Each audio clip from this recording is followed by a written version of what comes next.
né? Alguns alunos aí estão entrando, que eu estou vendo.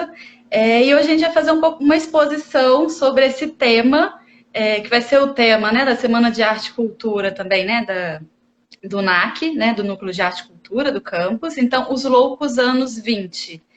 Então, eu vou fazer uma breve exposição para vocês sobre esse assunto, principalmente pelo viés das artes, tá? Esse é um momento que é de efervescência cultural, de efervescência artística nessa década de 1920.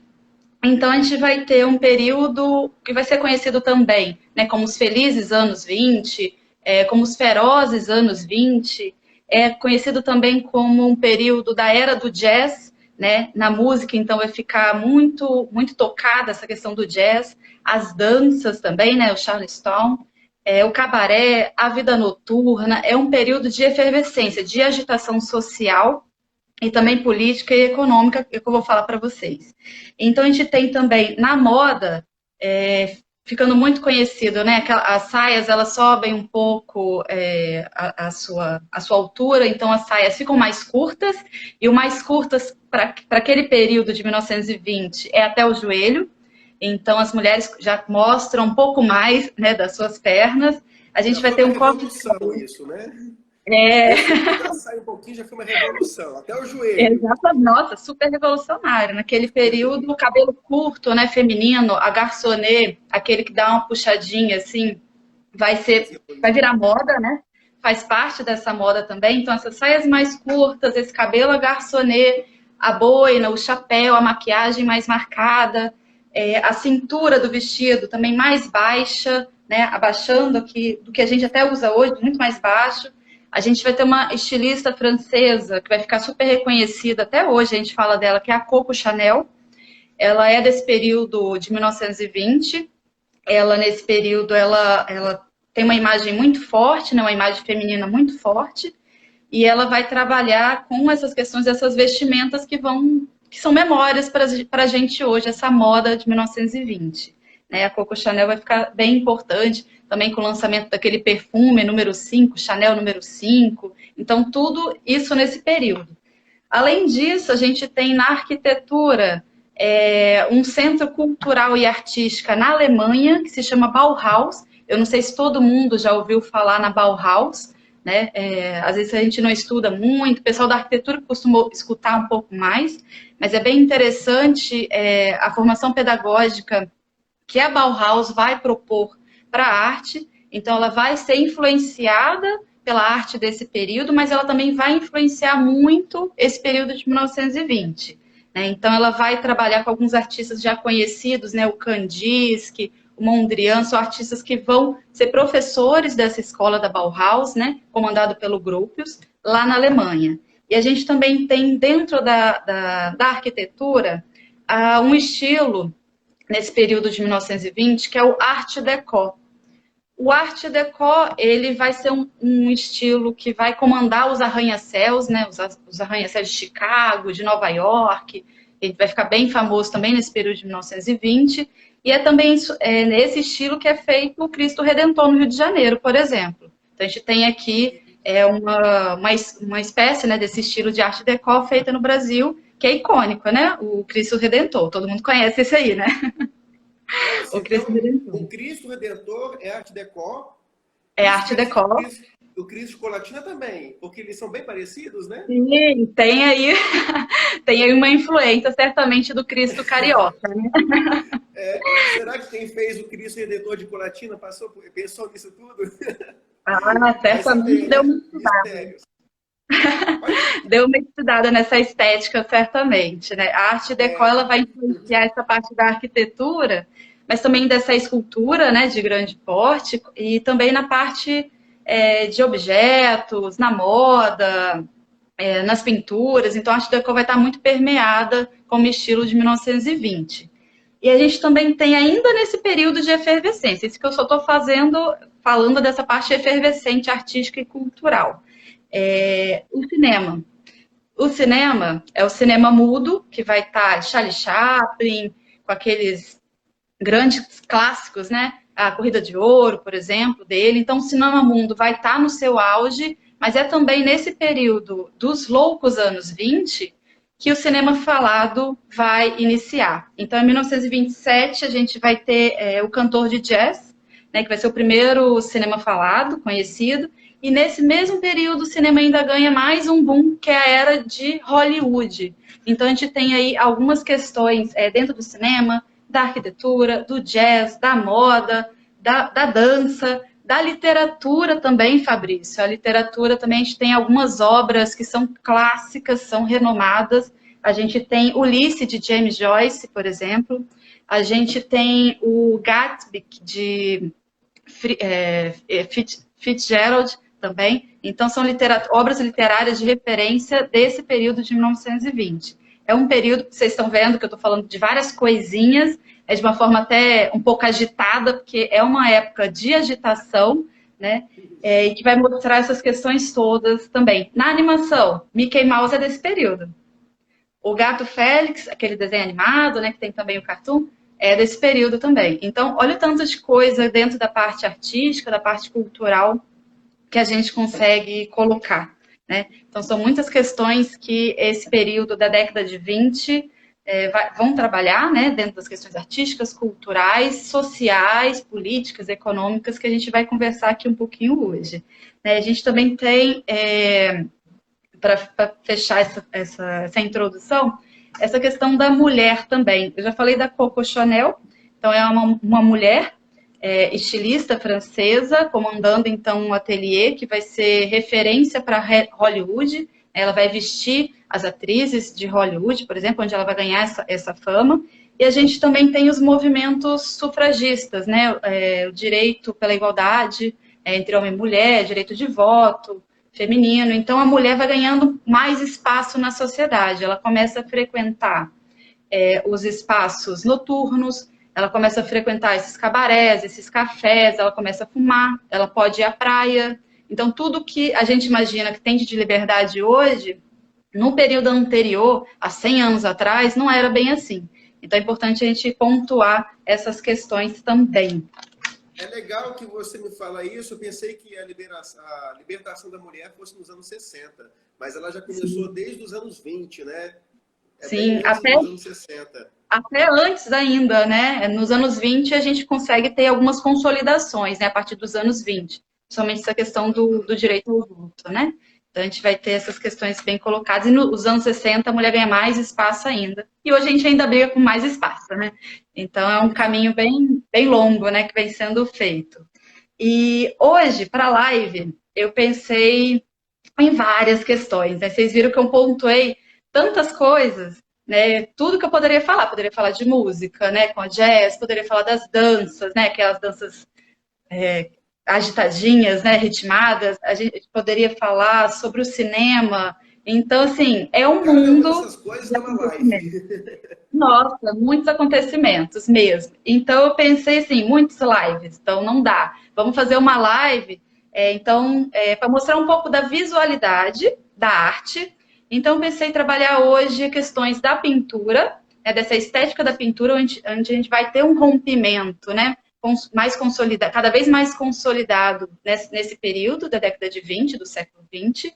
Então, conversar sobre um pouco essa questão da pintura. Então, vamos falar de arte hoje. Quem sabe numa próxima live a gente fala de outras questões, né, de moda, cinema. E eu acho que é interessante também, porque provavelmente para o meio acadêmico o mais interessante são essas revoluções na arte, né? Sim, Porque a gente certamente. sabe que tem muito aluno interessado aí em estudar para o Enem e tal. Uma questão sobre os anos 20 provavelmente vai enveredar por essa parte da arte, não é? Certamente. É muito recorrente cair nesses exames, como o Enem, sobre esse período e principalmente sobre as vanguardas artísticas sendo tratadas no meio da pintura, né? Então, é um assunto assim de atenção e muito recorrente no Enem. Então, o que eu quero propor hoje para vocês é um pouco de um questionamento. Vou cutucar um pouquinho vocês aqui hoje para a gente provocar um pouquinho a partir dessa seleção de obras que eu fiz, desse período dos loucos anos 20, para a gente entender o que essas imagens da década de 20, dessas pinturas, o que elas dizem. né? O que que a arte tem para falar? Quais são os significados dessas obras? Como que elas se apresentam plasticamente? Então, como é que elas estão estruturadas? Cor, forma, plano, como é que isso acontece? E um outro ponto também que a gente sempre tem que verificar é se esse conjunto, né, de arte que a gente está falando aqui, se está em concordância com o que está sendo vivenciado no seu período. Então, a arte ela está conectada com isso, ela fala sobre isso, né, essas pinturas, né, esses artistas se expressam dessa forma, ou não, eles estão desconectados, trabalhando outras questões. Então, um pouquinho que eu quero mostrar aqui com vocês sobre isso, sobre essa parte, então, da pintura. O Fabrício ele vai comandar aqui em cima, né? Vão aparecer, onde está esse título, algumas imagens aqui em cima. Então, tá pequenininho, mas, de repente, depois eu coloco um link dessas imagens para o Fabrício, né, Fabrício? Para quem Claro, quiser não ver um sei se... pouquinho maior. até porque isso vai ficar disponível imediatamente por 24 horas e depois eu ainda vou gerar um arquivo para colocar no YouTube e depois divulgar em Libras, para todo mundo ter acesso às informações. E vale o Ótimo. print também, né? Quem quiser dar um print aí nas obras, que tenha referenciazinho, o nome da obra, né? Quem quiser saber mais pode dar uma printada Isso. também. Isso. Aí até eu coloquei algumas imagens então para a gente seguir uma linha de conversa aqui sobre esses anos de 1920. Tem uma legenda bem básica, então é o nome da obra, o artista e o ano que foi então feita essa obra, né, para ficar um pouco melhor de ler, e a obra em si. Então, assim, para a gente poder construir, né, essa live aqui junto, eu quero que vocês prestem atenção, passando um carro aqui, eu quero que vocês prestem atenção e tenham consciência, né, quando a gente faz uma análise de obra, quando a gente vai analisar, fazer uma leitura, ver essas obras, né, observar essas obras, duas questões. Primeiro, sobre a construção da obra. Toda obra de arte ela é intencional, ela é construída de forma intencional pelo artista. Então, a gente tem uma linguagem plástica. Quando a gente fala linguagem plástica, por exemplo, de pintura, a gente está falando das cores que são escolhidas para aquela pintura, a gente está falando das linhas, a gente está falando do enquadramento daquela cena, do que vai ter, qual vai ser a temática, das formas geométricas, a gente está falando disso tudo, dessa linguagem plástica. Então, tenham consciência que toda a construção de uma pintura é feita de forma intencional por esse artista. E no segundo ponto, esse artista ele vai estar sempre situado no seu período histórico, aonde ele está, qual país, o que esse país está vivendo, o que está acontecendo. Isso tudo vai influenciar esse artista para expressar através da obra, que a obra vai ser essa materialidade, né? Então ele vai expressar através dessa obra essas experiências, essas angústias, tudo que ele tiver querendo dizer através daquilo. Então tem essas duas consciências. Primeiro que o artista é um ser social, ele cumpre então sua função cultural e social dentro então dessa sociedade e ele vai expressar através dessa obra com alguma intenção de provocar, de questionar, de embelezar. Então a gente vai verificar aqui o que esses artistas, né, esses pintores e pintoras do século XX, né, de 1920, estão querendo falar com a gente. Ok? Para isso, pode passar o slide, Fabrício? Para a gente já começar a ter uma imagenzinha. Aham. Passou? Só um minutinho.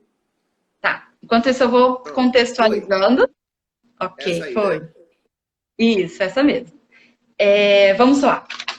Primeiro, uma contextualização desses loucos anos 20. O porquê desse nome loucos também, né? Esse loucos, ou felizes, ou ferozes, por conta dessa agitação. Primeiro que a gente está num período, né, de conturbação política, né, muito forte. A gente está num período que hoje a gente entende como um período de entreguerras, né? A gente parte, né, de uma Primeira Guerra Mundial, né, que vai de 1914 a 1918. A gente tem ainda a Revolução Russa em 1917, com a queda da monarquia. E a gente também tem a gripe espanhola em 1918 até 1920. Então, esse é um contexto anterior que vai fazer todo esse terreno para essa agitação, para esses loucos anos 20. E a gente tem Coronavírus. Pois é, a gente está vivendo, né, entrando aí daqui a pouco nos novos anos 20, então a gente tem também mais uma vez essa questão de um vírus, né, de uma forma globalizada. Então, algumas questões aí para a gente pensar também. Nesse contexto também, é um contexto que você finaliza uma primeira guerra, mas esses países eles estão arruinados, né? Principalmente os países europeus. Então, é de uma crise de valores também. Então, quando você finaliza uma guerra ali, a gente tem um momento de recuperação e de prosperidade econômica, um momento de reconstrução dessas cidades. E é nesse momento, né, de prosperidade que as pessoas vão começar a se agitar, né? A indústria entra aí também muito forte, né, nessa questão da prosperidade. Então, aquelas conquistas técnicas, aquele progresso industrial que veio lá do século XIX, ele ganha uma ampliação nesse pós-Primeira Guerra, né? E é nesse período que a gente está falando desses loucos anos, né? E se a gente fala dessa industrialização, a gente está falando de um objeto industrial que ele tem que ser feito para ser útil, para ser funcional, ele tem que ter um gosto comum, ele tem que ser produzido em série. Isso tudo está entrando na cabeça de toda a sociedade, inclusive desses artistas, tá? Então, a gente tem nesse ciclo econômico a produção e o consumo, né? São produtos que são feitos de forma reprodutível, mas também de forma que sejam transitórios, que eles sejam perecíveis, que ele não tenham uma alta durabilidade, para fazer aquela lógica do mercado de substituição. Então, o consumidor, ele tem que comprar. Então, o produto, né, igual a gente tem o nosso celular, troca todo ano, essa lógica está cada vez mais rápida, né? Naquele período, essa mercadização da vida e das coisas já estavam bem globalizadas. Então, a gente tem essa recuperação toda, essa prosperidade e essa agitação social vem junto. E aí entra essa questão da música, da vida noturna, das danças, todo esse luxo, essa opulência toda que vai, então, fazer essa ambientação, né, de modernidade para essas cidades. A gente tem Paris, na França, que vai ser esse epicentro, né, artístico e cultural. Então, é para onde muitos artistas vão se encontrar e vão conversar, né? Eles vão se encontrar e vão trabalhar muitas questões vanguardistas, né, a partir de Paris, né? Vai ser esse centro artístico e cultural ainda. E aí eu trouxe algumas imagens para a gente conversar e para a gente visualizar, né, mesmo, um pouco dessa modernidade, dessa ambientação e dessas questões também do estilo e também da moda, que está evidenciada em muitas dessas obras. Então, vamos falar dessa primeira aqui. Fabrício, então, para mim, está um pouco turva a imagem. Está um pouco sem foco. Eu não sei como é que está para você, a sua. Eu estou fazendo um teste a partir de outro aparelho e realmente está um pouco sem foco. Não sei por quê. Vai ter que ser assim mesmo, lamento. Não, tudo bem. Eu achei que era comigo. Eu percebi. Está um pouquinho turva, gente. Tá um pouquinho sem... Mas não tem problema, não. Até porque não tem tanto problema que esteja um pouquinho sem foco, porque essas imagens a gente vai perceber nesse conjunto que eu selecionei, que essas pinturas desse período, né, dessas pinturas que a gente vai falar, né, que são pinturas de vanguarda, elas não são super detalhistas, né, pelo contrário, elas vão simplificando as formas, simplificando as linhas, simplificando a decoração.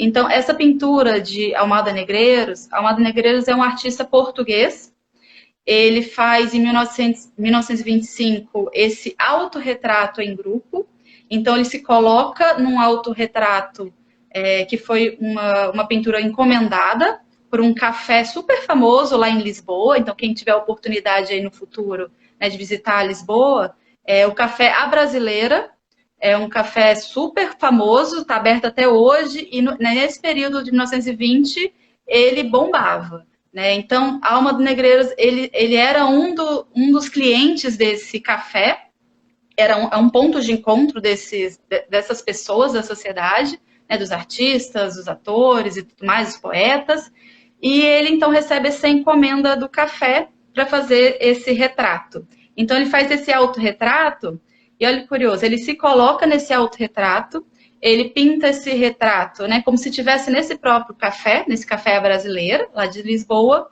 e ele coloca mais 3 personagens, né? A gente tem 2 atrizes portuguesas e um professor português.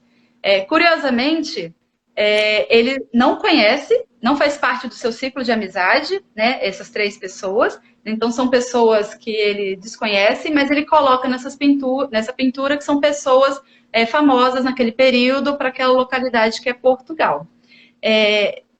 Vejam se vocês conseguem perceber comigo que tem um tom um pouco melancólico nessa pintura, né? Pela tonalidade, um pouco esverdeada, amarronzada. A gente consegue ver no rosto das pessoas muito branco, né? Uma coisa meio pálida, meio estática, estão olhando para um ponto.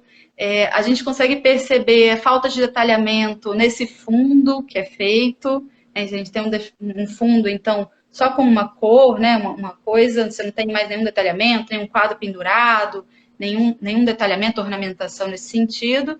E a gente tem um ponto muito sombrias, né? Puxada muito sombrias, pro verde escuro, verde musgo. Isso, muito sombrias. Pessoal, vocês podem comentar também, tá? Fique à vontade para fazer Pode os comentar. comentários. Pode perguntar, pode interromper também. E nesse quadro, a gente também tem algumas questões que a gente vai verificar ao longo dessa década de 1920, e nesse conjunto, né, de obras que eu selecionei para vocês, que é desse período que a gente vai falar de vanguardas artísticas, que tem umas distorções aí de perspectiva, por exemplo. Tem uma mesa que eles estão sentados nesse café, nessa mesa tem uma xícara.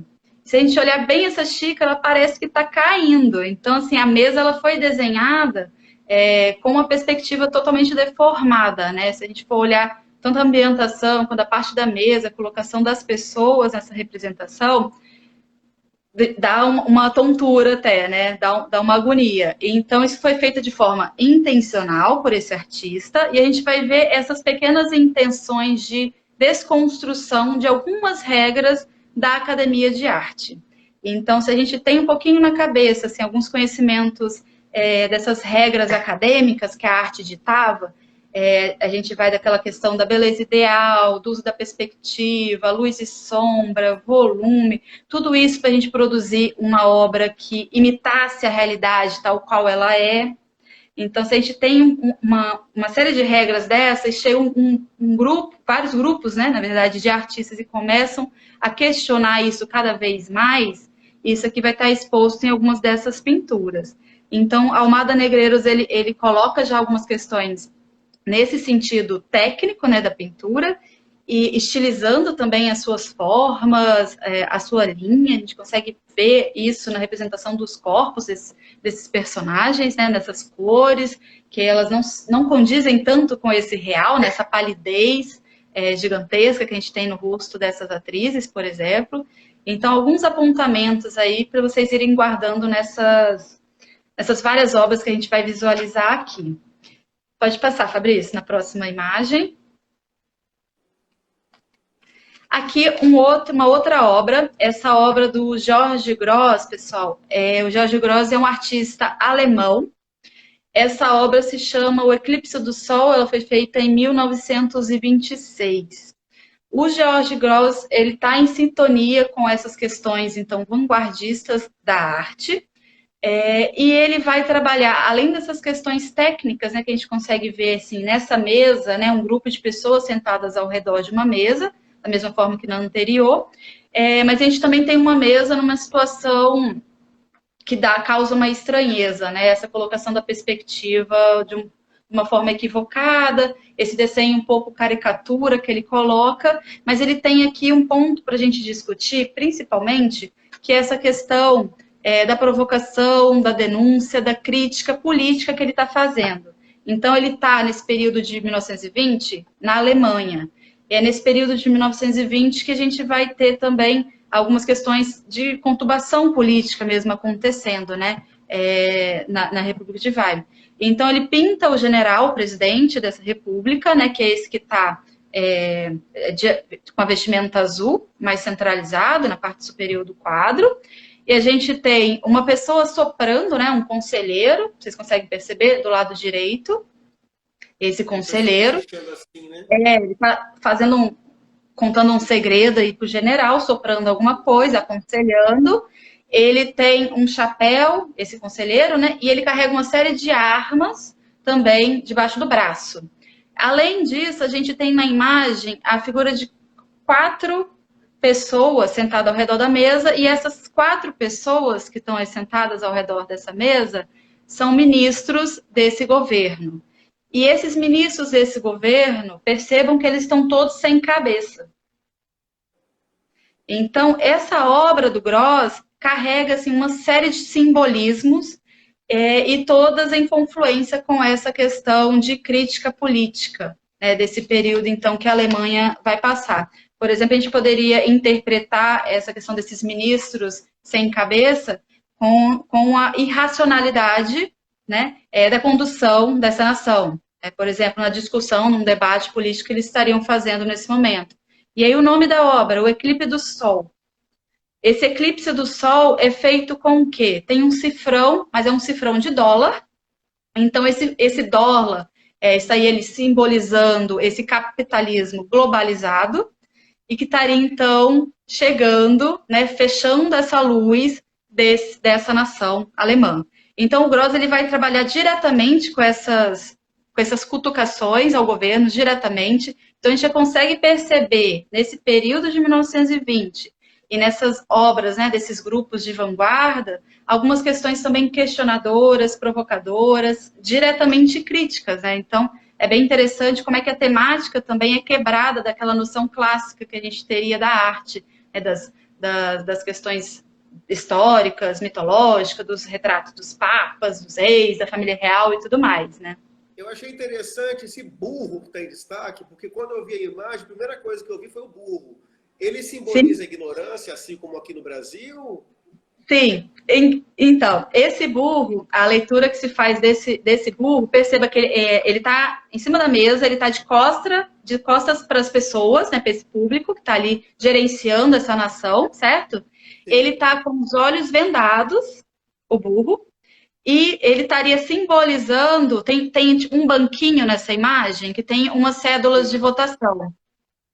Quem que vota, né?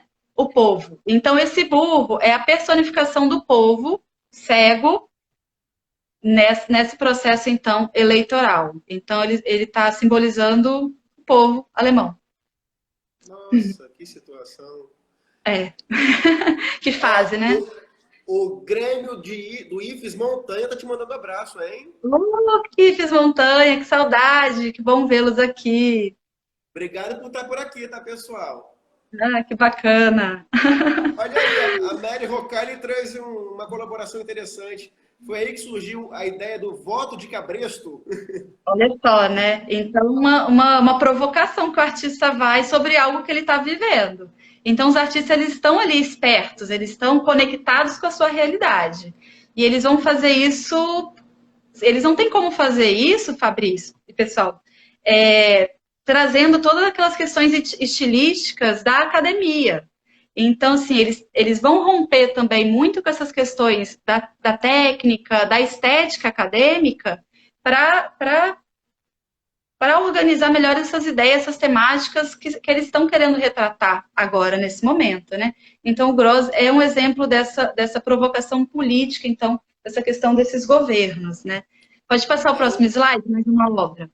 O Vini Taniani está até dando uma contribuição interessante aí. Os ministros sem cabeças poderiam representar também a falta de autonomia política dos comissionados e o autoritarismo do líder. Tem tudo a ver com o que se falou, né? Ótima colocação, Vini.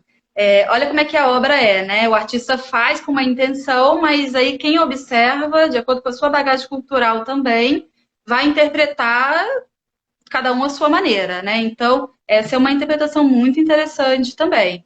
Eu falei dessa coisa do sem cabeça, dessa irracionalidade, né, na condução do seu país, numa leitura que a gente faz de hoje do que aconteceu lá, né? Mas para o artista daquela época, de repente, alguma questão da autonomia política própria, né, desses ministros não conseguiu, então, compartilhar com as suas ideias, né, na figura do general.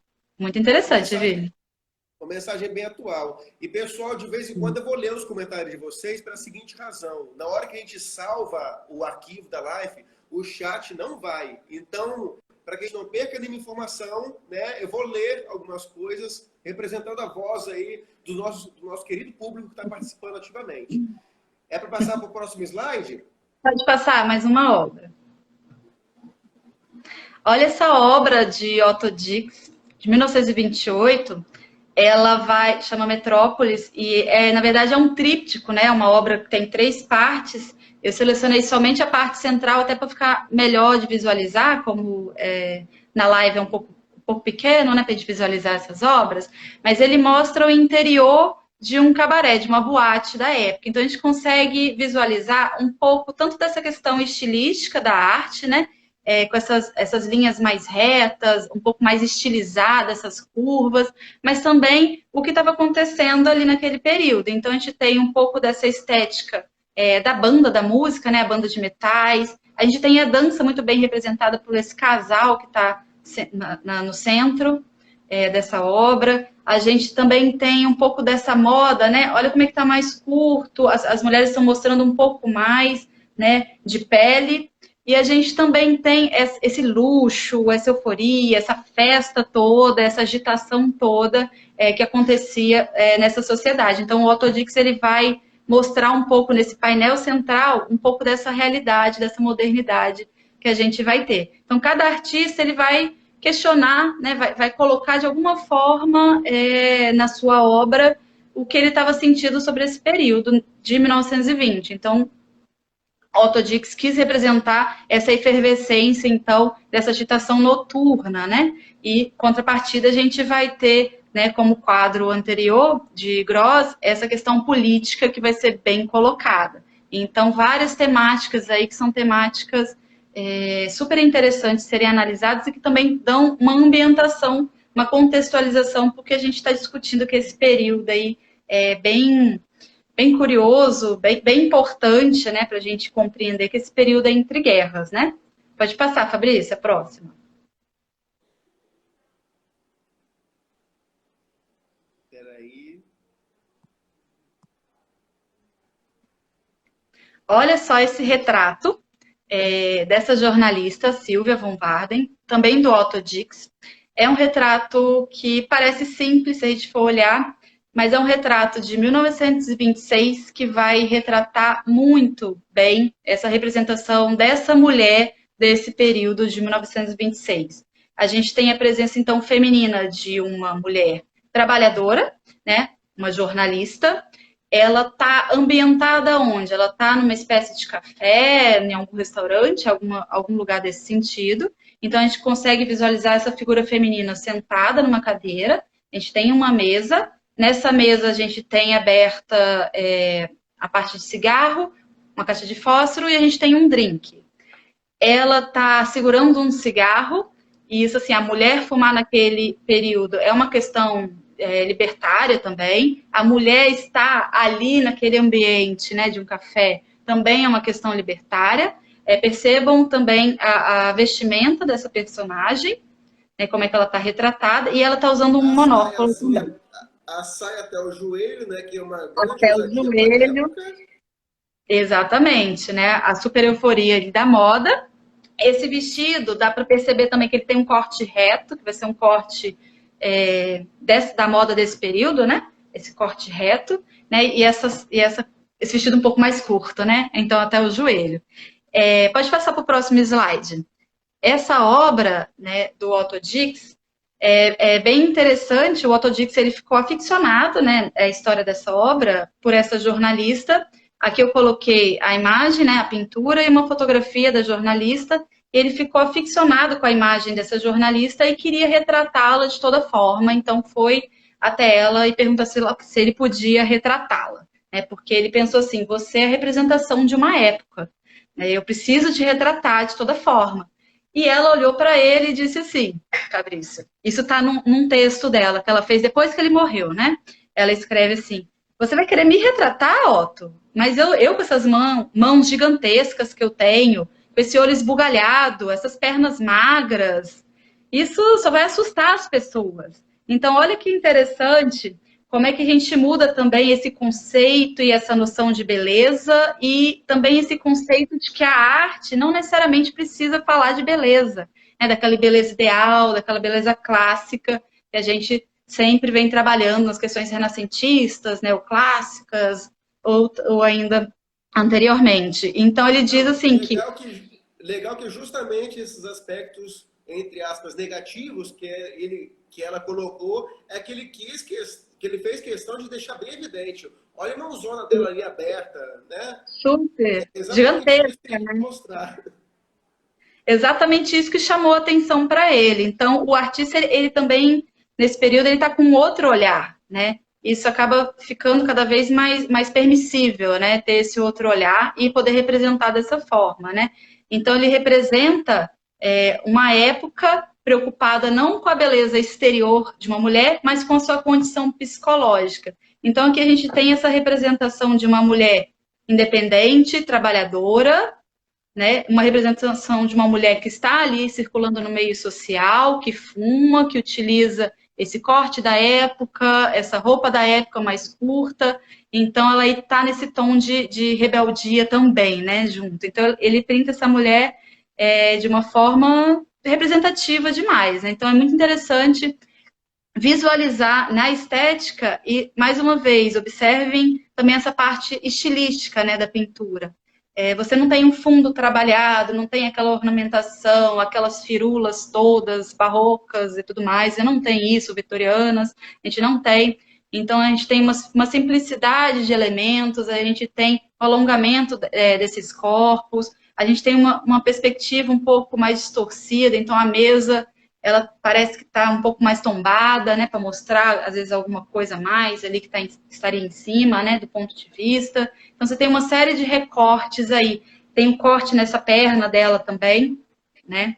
Então, a gente tem uma série de questões que a gente vai apontando sobre a pintura, que eu estou trazendo aos pouquinhos com esses exemplos dessas pinturas, né?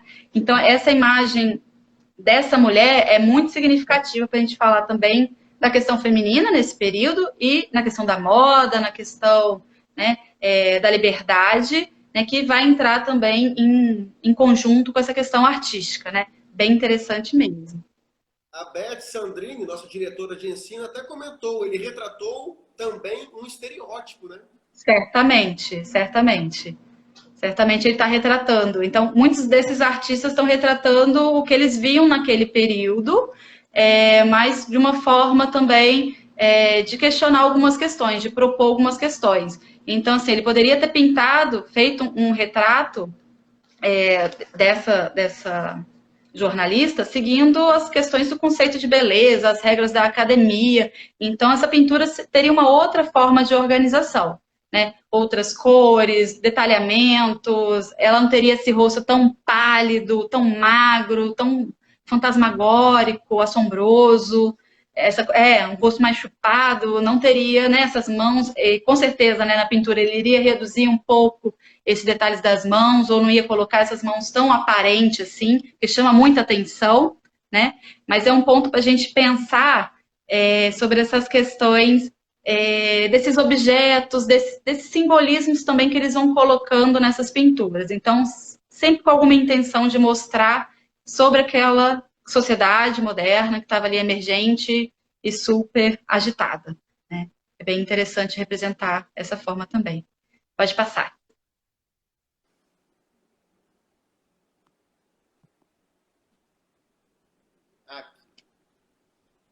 Ai.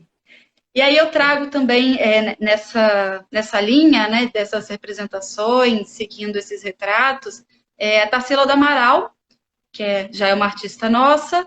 Ela faz esse autorretrato em 1928, seguindo já essa influência também dessas artes europeias, que ela vai ter muita convivência com essas artes europeias, e ela faz esse autorretrato, onde ela se pinta, né, de uma forma centralizada, mas olha esse manto vermelho, né, que luxo, como é que ela coloca, e olha a simplicidade, né, de cores, de elementos que ela constrói esse quadro.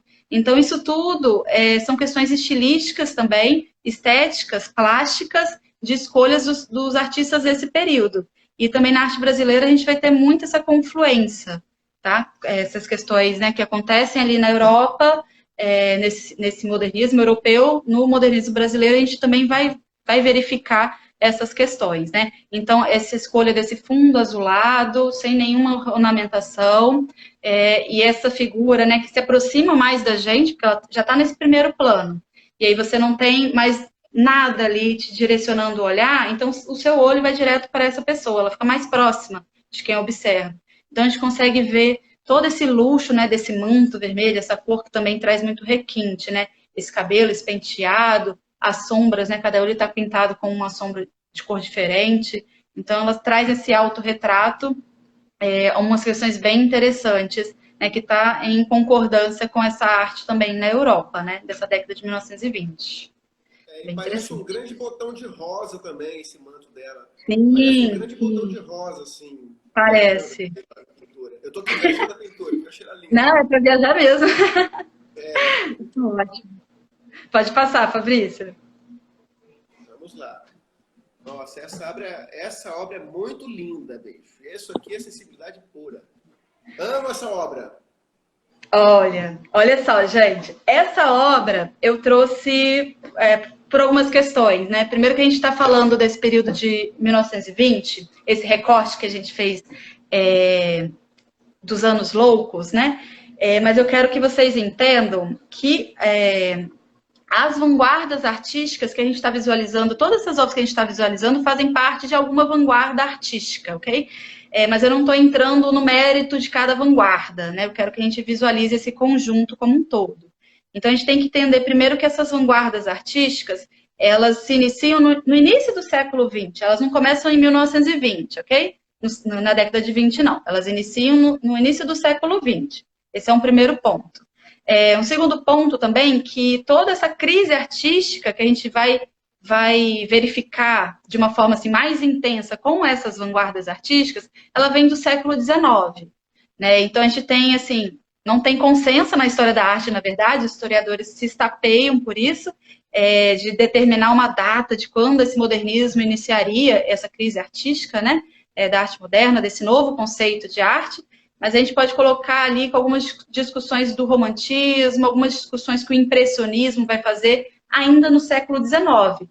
E aí, no século XX, nessa década de 10, a gente tem essa confusão acontecendo, vários grupos de artistas vão se organizando em vanguardas, né, essa coisa de estar à frente do seu tempo, essa questão vanguardista.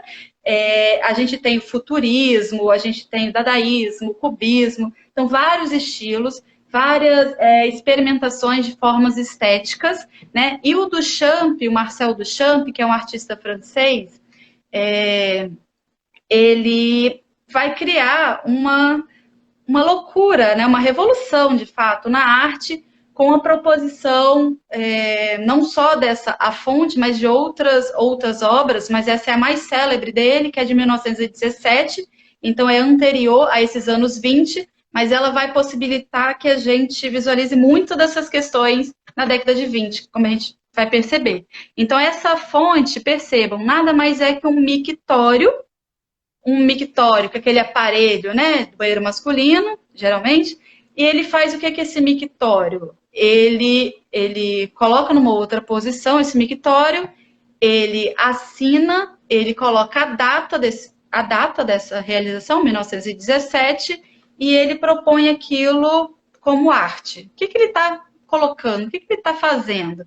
Ele está discutindo, entre outras coisas, essa questão do conceito de arte. Quem é que dita o conceito de arte? Qual é a definição de arte? Sou eu que defino o que é arte? O que é arte? Então, ele começa esses questionamentos também.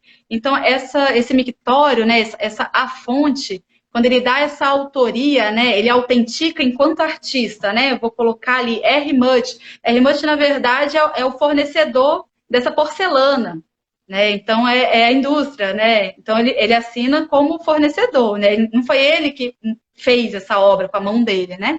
Então, ele assina com o nome desse fornecedor e ele data. Então, quando ele dá essa autoria, né? Se é o artista que fala o que é arte, então, para mim, isso aqui é arte, né? Ele tem também esse apelo estético, né? Essa porcelana, você tem ali uma cerâmica, que tem um apelo estético também na sua forma e tudo mais. Então, poderia estar dentro das questões formais, né, da formalidade de arte.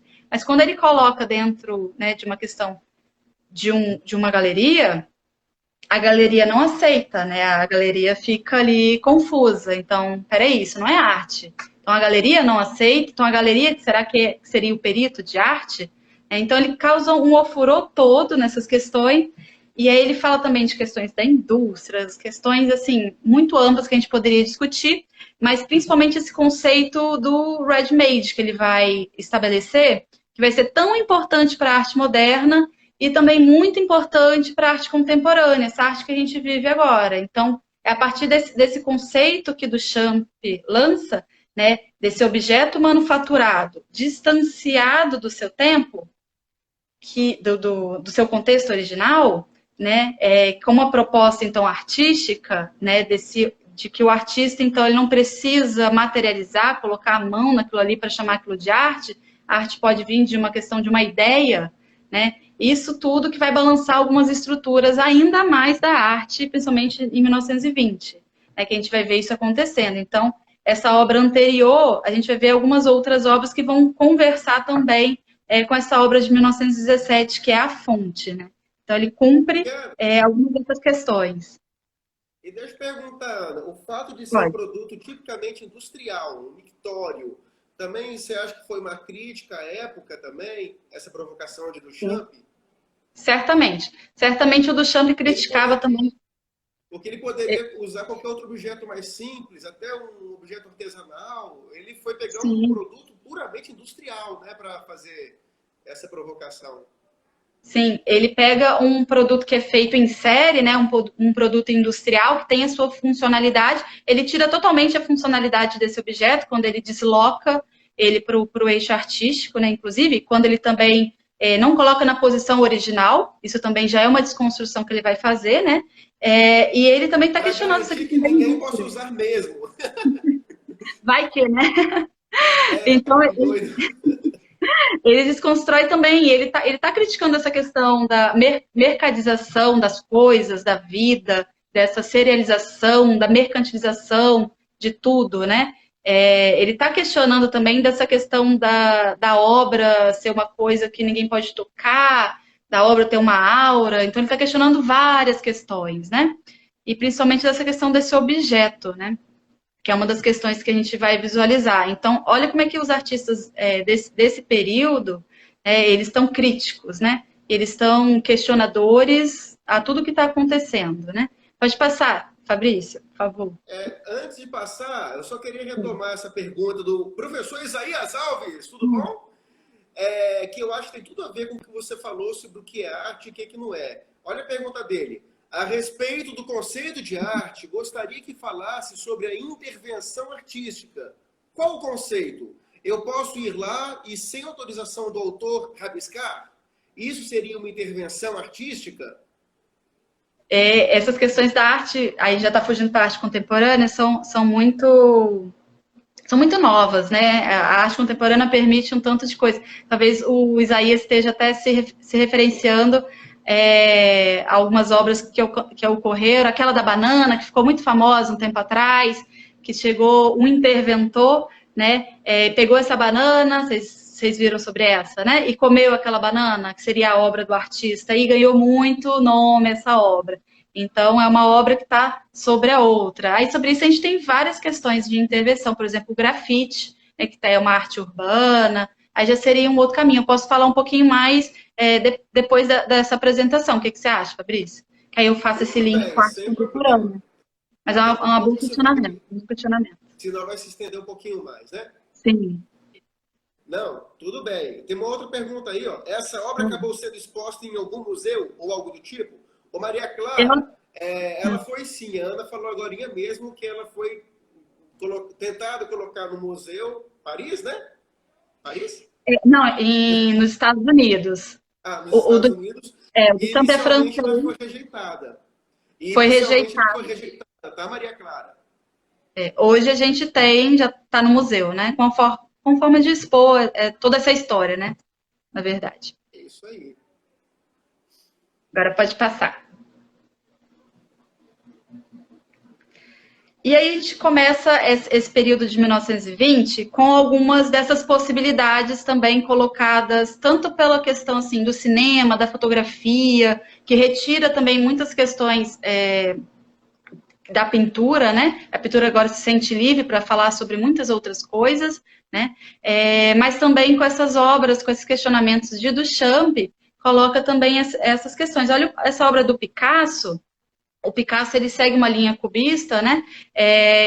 Os Três Músicos de 1901, técnica de tinta, de tela, colagem.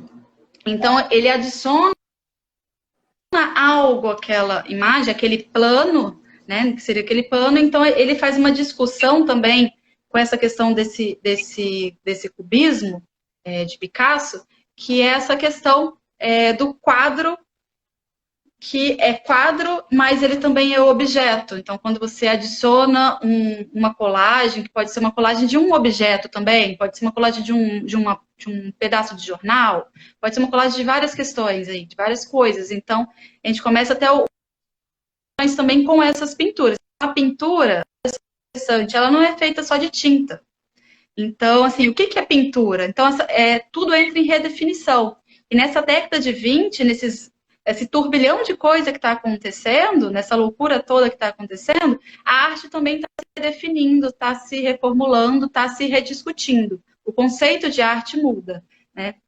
Então, esse quadro-objeto, né, a pintura, ela não parte dessa realidade necessariamente, né? São muitas questões interessantes que a gente pode falar também dessa questão do Picasso com o cubismo, com essas questões estéticas que ele vai apresentar nesse retrato aí desses três músicos, que um desses músicos, inclusive, é ele.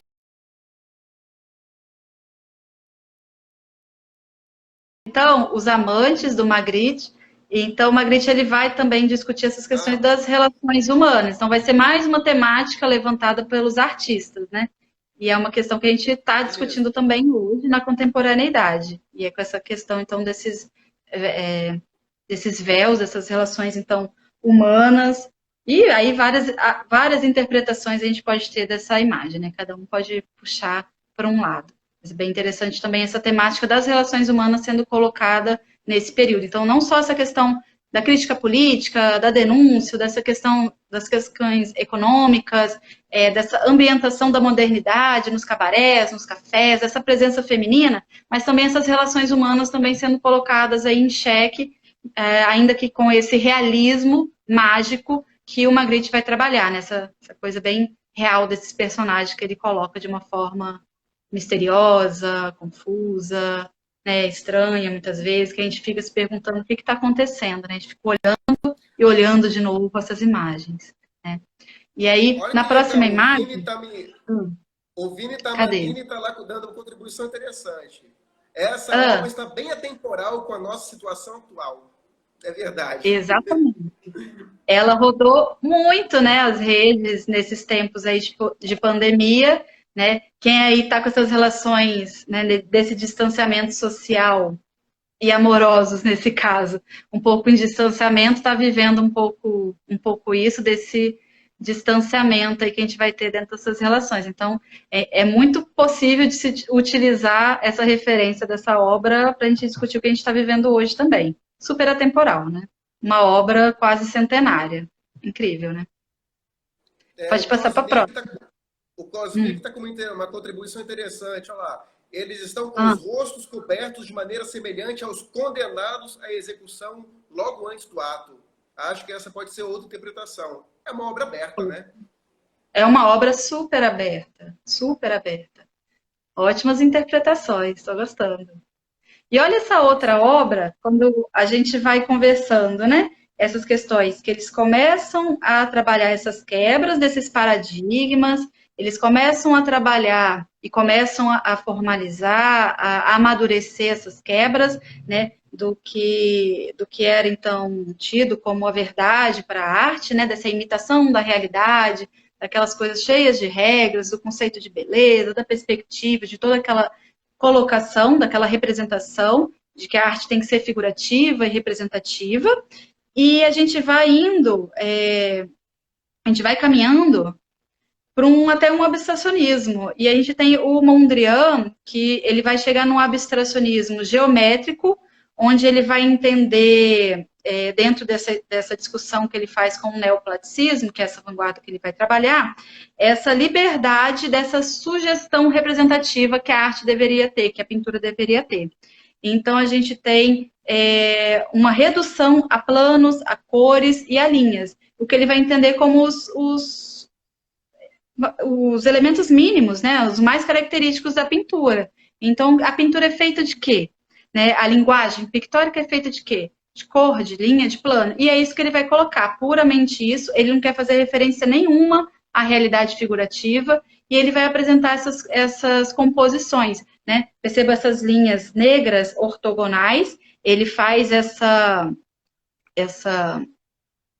apelo, né, de não utilizar linhas diagonais para não dar o entendimento de uma terceira dimensão. Então, ele trabalha com essas linhas em vertical e horizontal apenas, que dá uma coisa mais estática, e onde separa esses planos, né? A gente tem alguns planos, né? Percebam também que esses planos todos, eles não são do mesmo tamanho, do mesmo formato. Cada plano que a gente está vendo aqui tem uma cor diferente, tem um formato diferente. Então, ele é todo organizado, todo ordenado, todo equilibrado nesse sentido. Ele trabalha também com as cores primárias. Então, a gente chega no momento também dessas vanguardas que gera esse abstracionismo, né, geométrico, inclusive.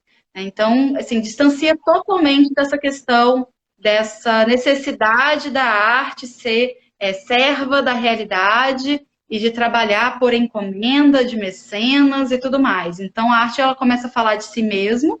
Mondrian está deixando isso super claro, ele está falando da própria pintura, então ele está mostrando isso, e é muito interessante como é que ele define esses espaços da pintura com essas várias composições que ele vai fazer com essas cores primárias, com esses retângulos e quadrados, né?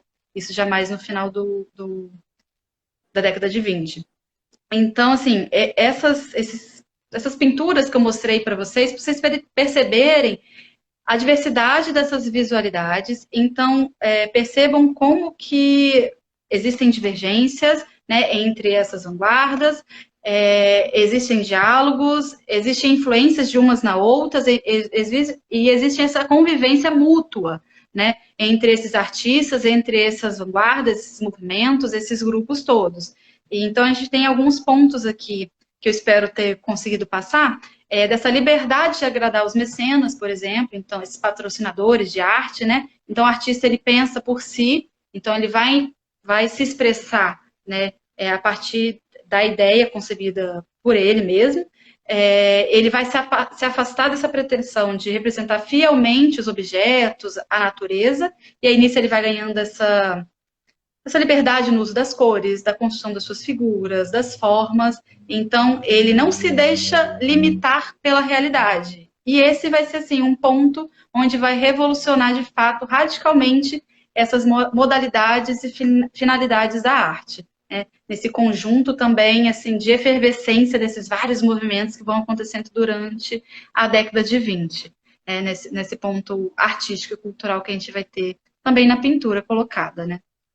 Então, é mais ou menos por aí que seria a minha fala, e essa fala também, ela é uma fala que de muita atenção, porque é isso que cai no Enem, basicamente, e muito, né? Além de arte contemporânea e outros assuntos, a gente tem a arte moderna e essa discussão. Então, o entendimento mais geral dessa proposta, do que eles queriam e do que eles conseguiam, e de como que eles faziam isso, e o porquê, né, e desse contexto todo, é um pouco do que eu quis colocar aqui para vocês hoje, também de uma forma um pouco mais visual, por isso as pinturas, né, mostrando desde essa modernidade ambientada, a moda, mas também essa parte de crítica, essa parte criticando a indústria, criticando a política, a economia, e se autocriticando, né? Criticando a própria arte, nessa posição dadaísta também que a vanguarda vai ter. Um pouco nesse sentido. Mais pergunta, Fabrício? Pergunta das pessoas? Isso, ou suas. Vamos às perguntas.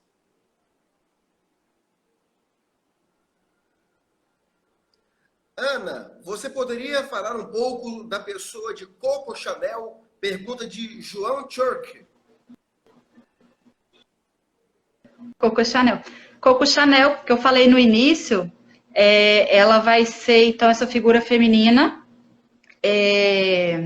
que vai influenciar muito o mundo da moda, ela vai despontar, ela vai ditar essa moda que a gente conhece como a moda de 1920, esse corte reto, essa subida da bainha, né, da saia para o joelho, isso tudo vai entrar nesse estilo de moda da Coco Chanel. E é uma figura feminina, né, que sai ali dessa coisa da costureira, que está ali escondida, né, mas de uma forma já uma empresária, né, uma mulher que está ditando e controlando uma indústria, né, a Coco Chanel vai ser muito importante nesse período também, né, e vai ser muito utilizada por essas atrizes de Hollywood, né, então a gente vai ver a Coco Chanel sendo divulgada e experimentada por toda essa galera aí, vai ser bem, bem interessante mesmo, Coco Chanel, muito importante. Legal. Próxima. Inclusive, João, tem até uma série na Netflix que se chama Chanel. É bem interessante. Aí, Chanel ou Coco Chanel, alguma coisa assim. Vale a pena assistir fica a também. dica. Vamos passar para a próxima pergunta. Próxima. A prosperidade econômica depois da guerra influenciou na arte dos anos felizes? Pergunta de Cosmic. Eu acho que na minha exposição comentei sobre isso, acho que ficou Sim. claro, né, que a arte ela está falando da sua época, as temáticas giram em torno disso, as críticas giram em torno disso. Então, eles estão questionando essa questão da indústria, desse crescimento da indústria, desse progresso industrial todo, dessa mercadização das coisas, da vida. Então, muitos artistas vão questionar diretamente, né, nesse período de 1920, essa questão econômica também, né, dessa serialização, dessa mercadização da vida.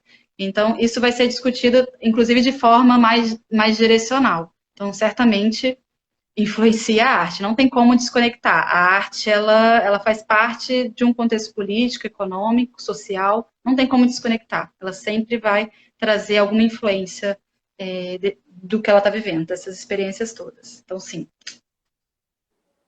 É isso aí. Respondida a pergunta. Temos mais uma aqui. São duas perguntas que, na verdade, são praticamente a mesma. É do nosso amigo Vitor, nosso aluno Vitor. Ele quer ideias de teatro para a Semana de Arte e Cultura, baseadas nos loucos anos 20, e também inspiração para outros projetos além de teatros. O que você tem a propor, Ana? Nossa, tem tanta coisa, né? Eu já falei de uma porção no começo da fala mesmo, mostrei algumas questões, falei, né, algumas questões assim ligadas à música. Então, a gente pode trabalhar algumas questões da música, essa questão da moda que vai ser muito marcante, né? Da vestimenta, dos acessórios, dos colares compridos de pérolas, da maquiagem. A gente pode trabalhar também questões do cinema, né? Do próprio cinema mudo, mas também do cinema de terror, cinema mudo de terror, que a gente tem, por exemplo, o fantasma da ópera. Por que não trabalhar numa linguagem do teatro, então, algo do tipo?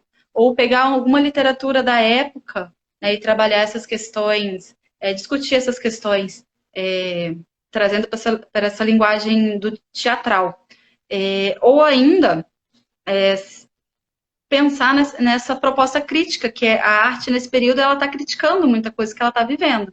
Então, por que não fazer uma crítica a esse contexto, né, desse contexto de entreguerras, como foi feito, né, essa questão da crítica à indústria, como essa questão da máquina, da velocidade, o carro, tudo muito rápido, tudo acontecendo de uma forma muito rápida, uma prosperidade, uma agitação, uma loucura acontecendo de fato. Então, pode gerar algumas ideias nesse sentido, ou pensar também em algumas questões assim de exposições, também pode ser o caso, né, de expor algumas obras, né, de pinturas, esculturas, maquetes arquitetônicas, né? Por exemplo, a gente tem o caso da Arte Deco, dos arranha-céus, isso tudo pode ser material também para a gente pensar em projetos aí para a arte também dentro a década de 20 também pensada no Brasil, né, que a gente poderia falar da Semana de Arte Moderna no Brasil, de 1922.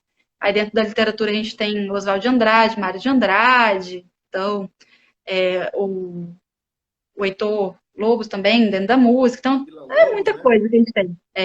Heitor Villa-Lobos tem muita coisa para se falar, muitas questões mesmo. Vai anotando aí para a gente ir conversando, gente. É Essas isso ideias aí. todas. De repente, algo inspirado na Semana de Arte Moderna para fazer a nossa Semana de Arte e Cultura, hein? Já pensou? Que doideira, Revolucionário. não é? As perguntas aqui acabaram. Ainda tem Ok. mais slides, né? Você quer? Deixei aí para vocês algumas sugestões, pensando também nesse distanciamento. A gente tem a live aqui para a gente se ver um pouquinho também, conversar um pouquinho, mas de repente, após essa live, fica aí a curiosidade de conhecer algumas obras do período. Então, a gente tem essa obra fílmica, que é Metrópolis, que é fantástica, que fala toda essa questão da máquina, da indústria, dentro da questão dos robôs, é uma ficção científica maravilhosa, é de 1927, é um dos das grandes obras do cinema, de fato, e aqui a gente tem do Fritz Lang, alemão, e aqui nesse cartaz de Metrópolis a gente tem toda essa estética, né, de arte deco colocada nesse cartaz e com essa máquina, né, esse robô colocado aí à frente desse personagem. Fica a dica, tem no YouTube disponível. É uma obra, assim, fantástica, gente. Depois me marca aí o que vocês acharam dessa obra. Muito, muito, muito boa Aí, mesmo. dica de E fala filme desse aí, pessoal. conteúdo. Dica de filme para o período da quarentena, né? Isso aí. E aí, Posso a passar? próxima sugestão é também uma obra fílmica, mas que é baseado num livro que foi escrito em 1925, do Scott Fitzgerald, que é o Grande Gatsby. Esse filme tem uma filmagem da década de 70 e em 2013 foi feita uma nova filmagem, onde tem o Leonardo DiCaprio como protagonista e também o Maguire, que é o Homem-Aranha, o primeiro Homem-Aranha. Então, esse filme é bem legal, assim, visualmente falando, esteticamente falando, para a gente se deliciar nessa loucura da velocidade dos carros. A própria narrativa do filme é feita de uma forma assim muito veloz. Toda a estética também da moda, dos lugares, a decoração, a ornamentação. É maravilhoso. E tem na Netflix na plataforma Netflix. Então, um filme aí bem bacana de sugestão. Ou o livro Gente, também. eu já assisti esse filme, realmente é maravilhoso. Ele é mais do que educativo. Você pode assistir por prazer mesmo, por lazer, que ele vale a pena. É muito bom. É.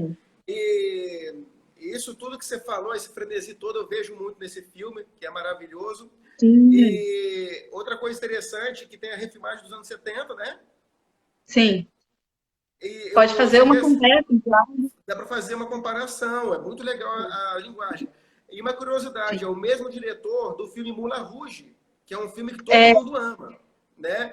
E a mesma dinâmica do Moulin Rouge eu vi nesse filme. Essa coisa de muita coisa acontecendo ao mesmo tempo, muita cor, muita exuberância, né? Isso, os Então, cortes, né? Muito rápido. Bem interessante isso. mesmo. Quem assistiu Moulin Rouge e adorou Moulin Rouge vai amar esse filme aí também. Esse aí já dá para ver hoje, viu, gente? Tem na Netflix. E a próxima sugestão é para quem aí gosta de jogos, né? Que é o Dixit. Esse jogo é um card game que ele vai passear por essas questões mais oníricas, mais surrealistas. Então, quem quer aí trabalhar essas questões mais da imaginação, do subconsciente, por exemplo, nessas obras que a gente viu do Magritte, é um jogo bem bacana. Eu tenho ele aqui, ó. Oba! É um card game. Só que um detalhe, né? Você tem um mínimo de 3 pessoas para jogar. Só tem eu, Francesco, em casa. Então ele tá paradinho aqui. Mas é um jogo muito bonito, né? As cartas, você viaja com as cartas dos jogos e vai criando, vai narrando algumas questões aí baseadas nessas loucuras dessas imagens, que tem muito a ver com essas questões do surrealismo, né? Que a gente vai ter nesse período aí, dessa primeira metade do século XX. Essa seria a minha Nossa, terceira sugestão. eu adoro Salvador Dali, então com certeza eu vou gostar desse jogo. Vou procurar saber mais. Fantástica. Quando puder, eu levo para a escola. O Vini Tamianini, aliás, o Vini Tamanini estava falando, um Dancing Ifs dos anos 20 seria top. O Aí, Vitor estava com ideias? Olha aí, conversa com o Vini Tamanini, já tem essa dica aí. Boa ideia. dançando em Chinatown, né? Ao som de jazz, eu acho que fica bem bacana. A Bela Pra ver. Coslope está querendo que você leve o jogo depois da quarentena, naturalmente, para a gente jogar lá no Ifs. Já era minha estratégia, mas com certeza ele tá aqui. Ele tá paradinho, mas já era minha estratégia. Vou levar sim. Show. Mais alguma pergunta, pessoal? Bate palminha aí para a gente saber que tá ok.